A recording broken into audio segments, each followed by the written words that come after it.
Good day and welcome to Newsmakers. Newsmakers is a presentation of the Rock County Civics Academy in conjunction with JATV Media Services. The purpose of Newsmakers is to help the community get acquainted with, well, sometimes it's new faces, sometimes it's established faces. But in all instances, it's people who, behind the scenes, make a huge difference in the quality of life that we enjoy here in this place we call home. Janesville, Wisconsin, Rock County, Wisconsin. And it's my pleasure to welcome into the studio John Westphal, Westphal Electric, retired chairman emeritus. Not retired. Not retired. But I am chairman and I'm not emeritus. Actually, I'm voted. Okay. Currently, I am the chairman. You are the chairman of the board? Okay, yeah. John, welcome. It's glad to have you here. Let's start with the Westphal family history, because the Westphal family's been here a while.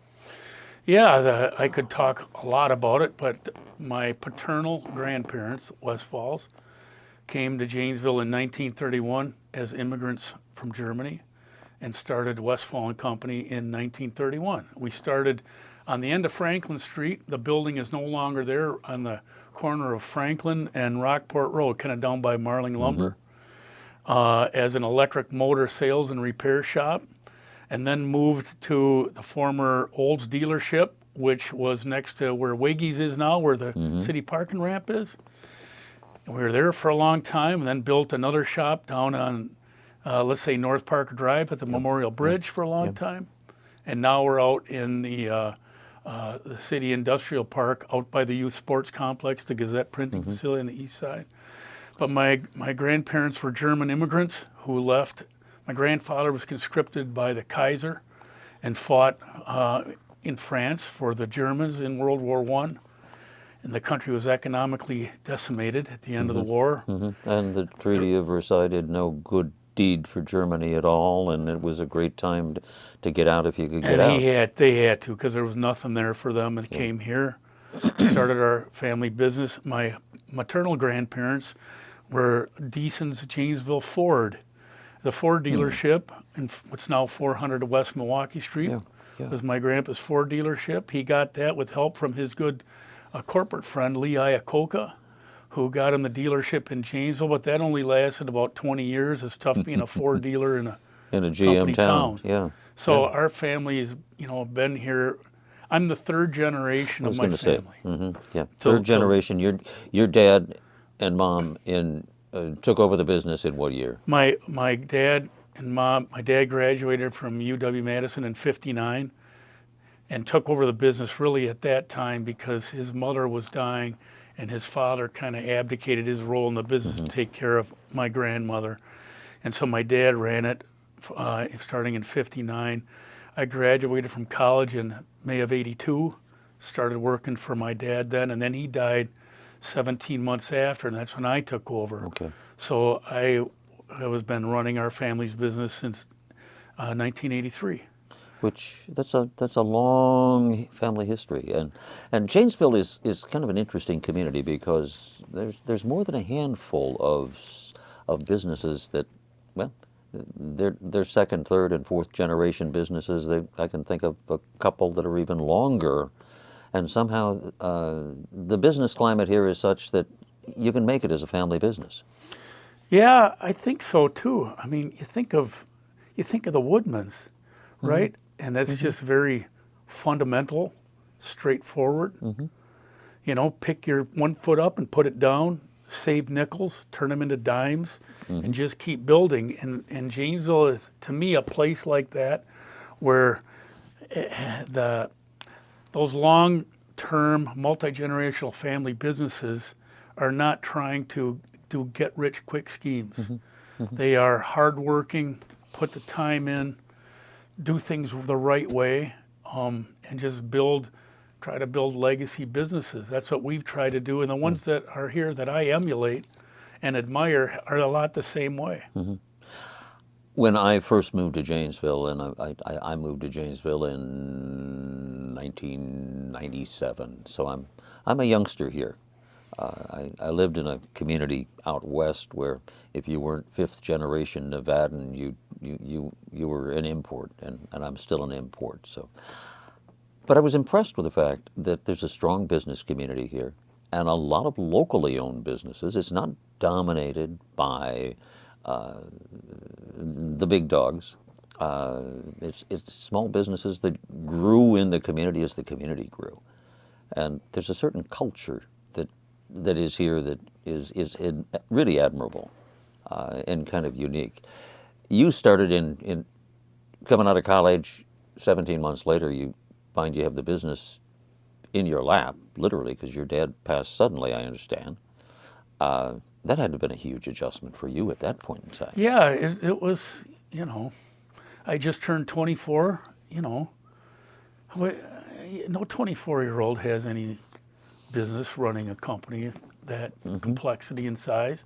So yeah, it was pretty hard. But you know, Westphal and Company is very much like the family farm. All the people that you and I grew up with in Iowa and Wisconsin, we're a family farm. Yeah. And so this is what we do. This is what we've always done. So it's kind of next man in kind of thing. All right, I'm old enough to mow the lawn, I'm mowing the lawn. I'm old enough to do the chisel plowing, I'm going to drive the chisel plow. Now you're going to let me drive the combine, I'm going to drive the combine.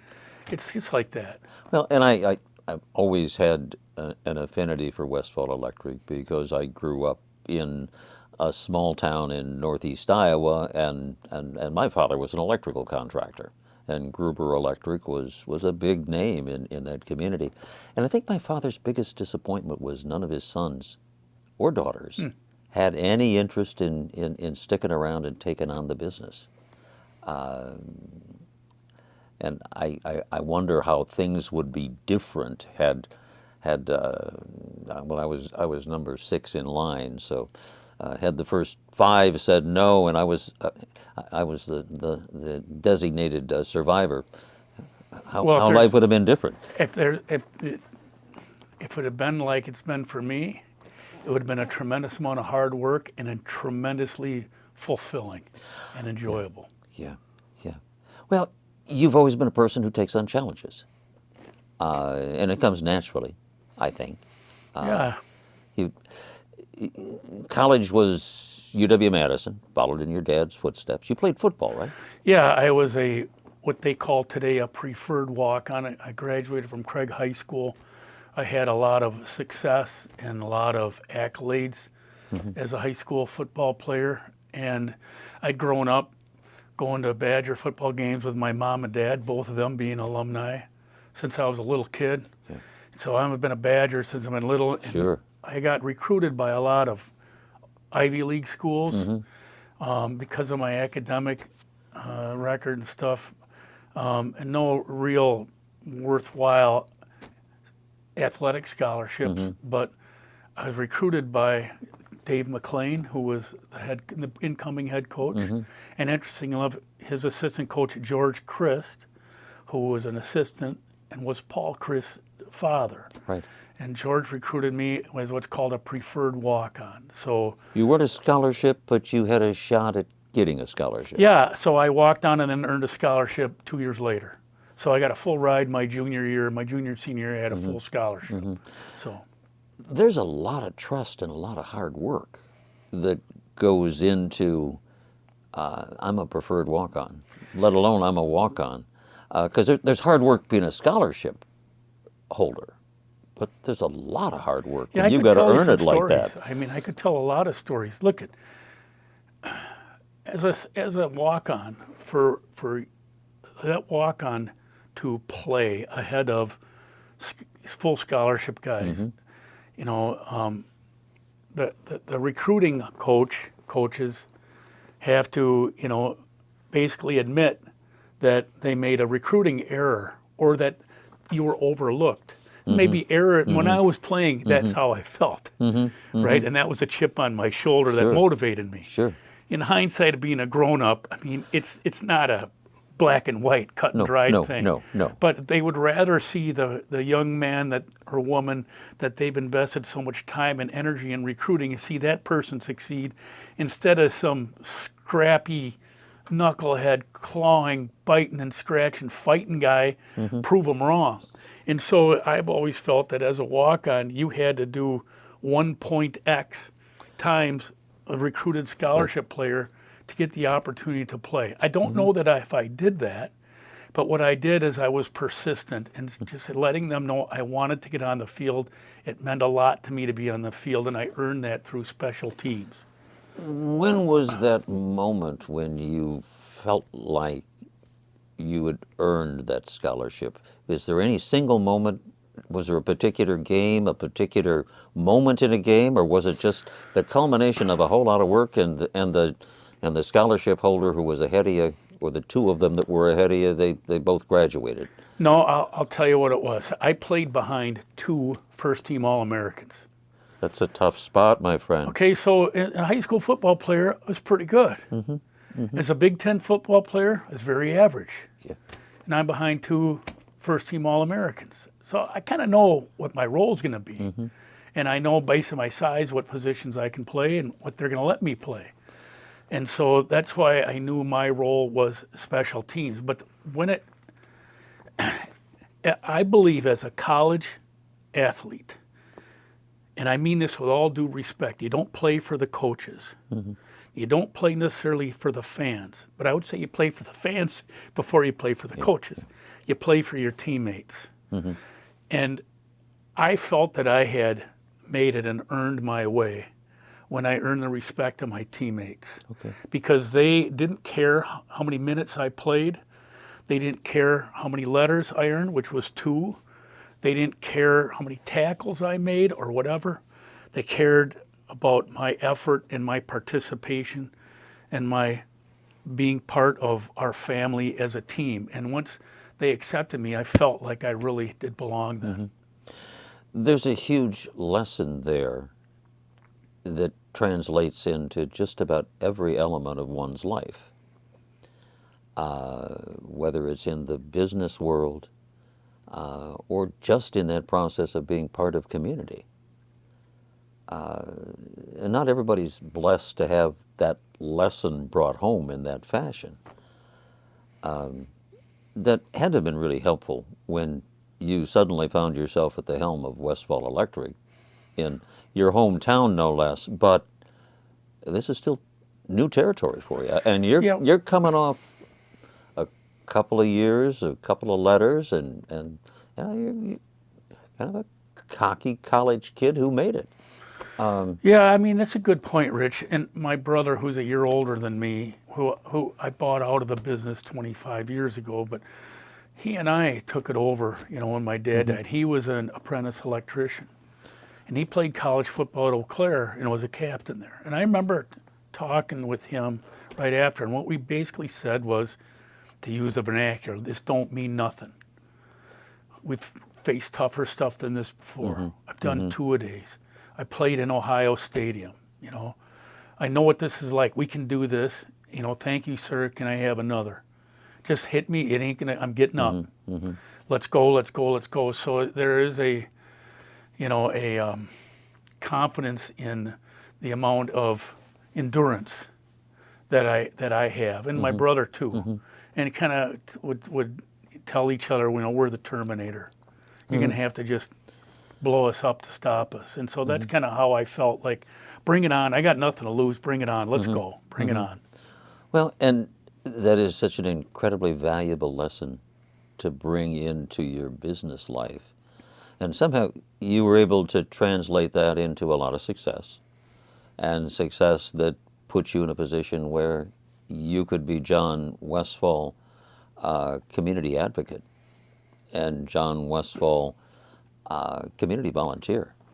Talk about that transition, when that happened in your life. Yeah, I do. I want to say one thing, because I do want to talk about that. All that stuff, all these lessons, all that great stuff, I give away in a heartbeat to have my dad and my mom back. Because my mom died not even 3 years after my dad. So I've been an orphan for a long time. So all those good things, I'd wipe off the map to have them. But then that's what most people are like that. But as far as my mom and dad, from the time I was a little kid, they were born and raised here. I mean, my dad was born in Mercy Hospital too, and grew up down where Westphal Company used to be, down next to the river off the Memorial Bridge. They were always involved in the community. I remember in our family scrapbook, my mom in the 60s being a volunteer at Mercy. She was like in there. One show they did was Pills a Poppin' way back when in the late 60s or early 70s, I don't know. She was involved in that all the time, and my dad was in the Chamber of Commerce. He was in the Rotary Club, as my grandfather was, what's now the Noon Rotary Club. My mom and dad were always involved in that stuff. They encouraged us 4 kids, to get involved in stuff since we were little.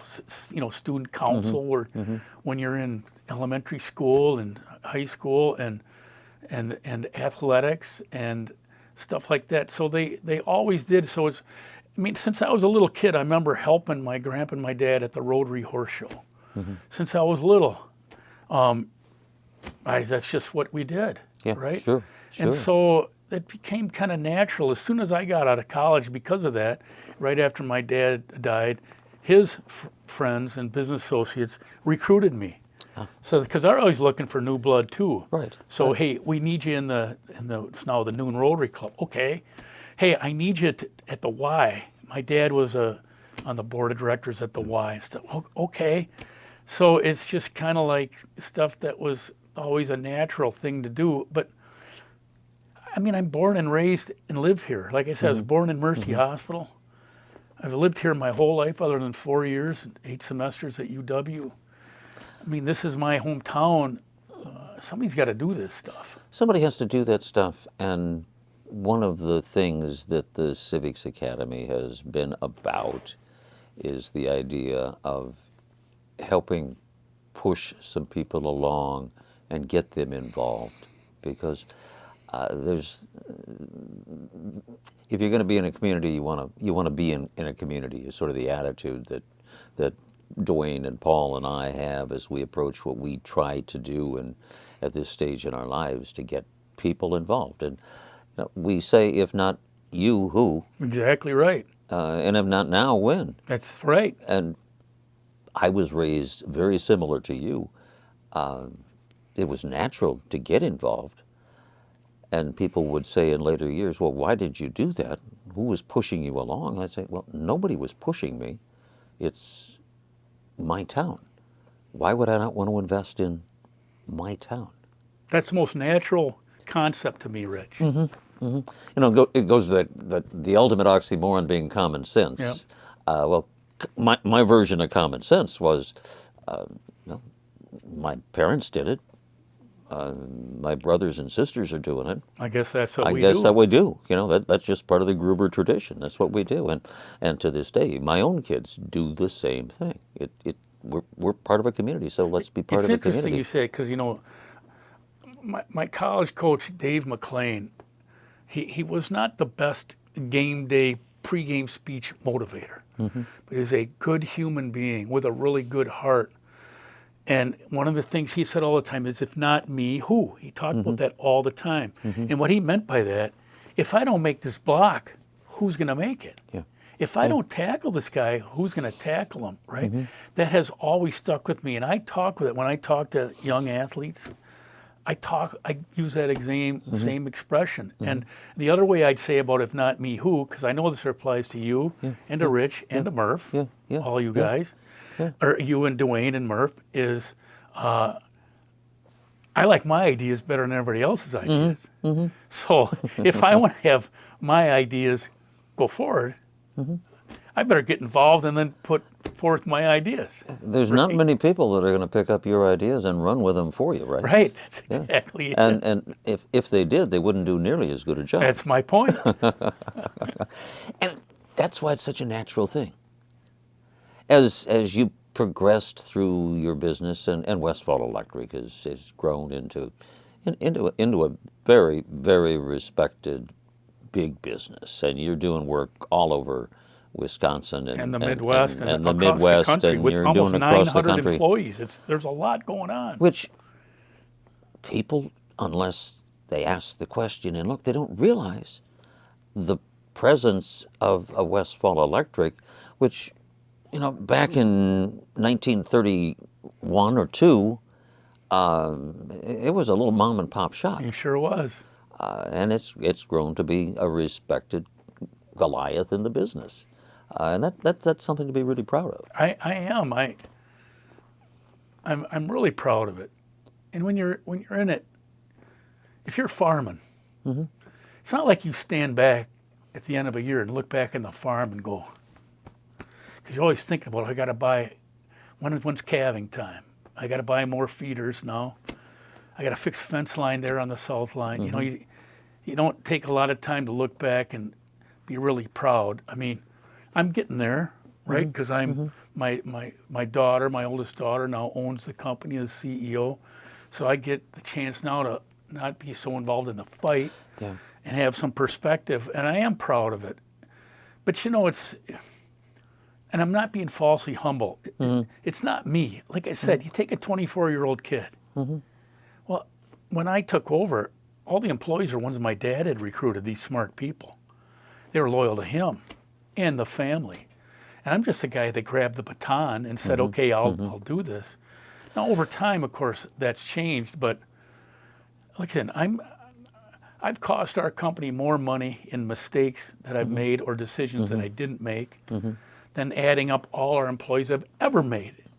I'm the poster boy for making mistakes, right? But if it was just me, we would suck. I bring something to the party, as do a lot of other people. So together, we're better. It's a team thing. It's a total team game. It's the team thing, and that's why in your life experience, I'm guessing on a regular basis, you tap back into the lessons learned in the football field. All the time. And you carry them forward with a good-sized team. And you're coming in. Did you feel a little bit like it was deja vu once again, when as a 24-year-old, you're walking into your dad's company, and you're kind of at that stage where you got some All-Americans in front of you, and yeah, you're a preferred walk-on, but you've got your work cut out for you. Yes, exactly the same, but multiply it by 1,000 because the stakes are a lot bigger. And the fall was a lot steeper. Like I felt at that time that I was standing on the edge of a black hole and I was going to fall in. And plus, you know, when you're 24 years old and growing up like Opie Taylor here in Mayberry, and all of a sudden your dad, Andy Taylor, dies. I dealt with a lot of grief, as did my siblings. And then, you know, my mom for a short time until she died. So you stack up the stakes. It's not just whether I can earn a scholarship or earn a letter or make the team, get my name in the program or over the PA system. It's not that. It's like succeed or fail with a lot at stake. And you not only have family at stake, but you've got a lot of employees that are new family at stake. Yeah, that were looking askance at me and going, we got to get out of here. And some of them did. Sure. We got to get out of here. This guy's going to run this into the ground. But some stuck around. And faith is something that has to be strong. Faith in yourself, faith in your community, faith in your team. A lot of faith in this thing. Totally. And it's not easy, because every day you get up and you're facing a new set of challenges. You know, I'll tell you one thing, that this is because of my parents. My wife, who I've been married to for 43 years. 40, you better get that right. Hold on. 40, it'll be 41 years. She was the daughter of a small business contractor. She grew up in that business. She swore she was never going to date or marry a contractor, and she did. And her dad, mom, as business partners, it's some tough times, man, tough. And so she's nervous and very conservative and worried about all these things we're doing and the risk we're taking. And I always said to her, bet on me. And that comes from my parents. I said, of all the things that could go wrong, we're betting on me. On all this stuff, we're betting on me. And they're going to have to kill me for this not to work. And it's going to be everything I got to make this work. So we're in good shape. And then that's the only thing that chilled her out. Because otherwise, she'd have left me. But that confidence came from my parents.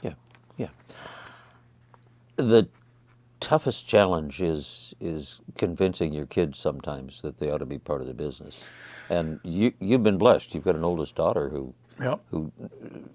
somehow, somewhere along the way, she said, "This is the thing for me." Yeah. Listen, from the time my father died, I heard stories about at the dinner table for him growing up, and how it was like for dinner table for us growing up. There was an expectation by my parents that some of us would go into the family business. I learned from that wasn't going to be the pressure I was going to put on my kids. Yeah. But as soon as my dad died, I started talking to smart people like you as to how to do this. And I had just tried to make it fun and always talk positive about the business. And then we exposed them to the real truths about our business, good and bad, so they could make the decision, and it worked out. And it's working out well. And this is just the beginning of the story because, well, honestly, we're going to have you back because there's a lot of John Westphal that we don't know yet that I think our community needs to know a little bit more about. Be careful. That's what you know sometimes that, Right. yeah. Well, we're going to go down that road. John Westphal, an absolute pleasure.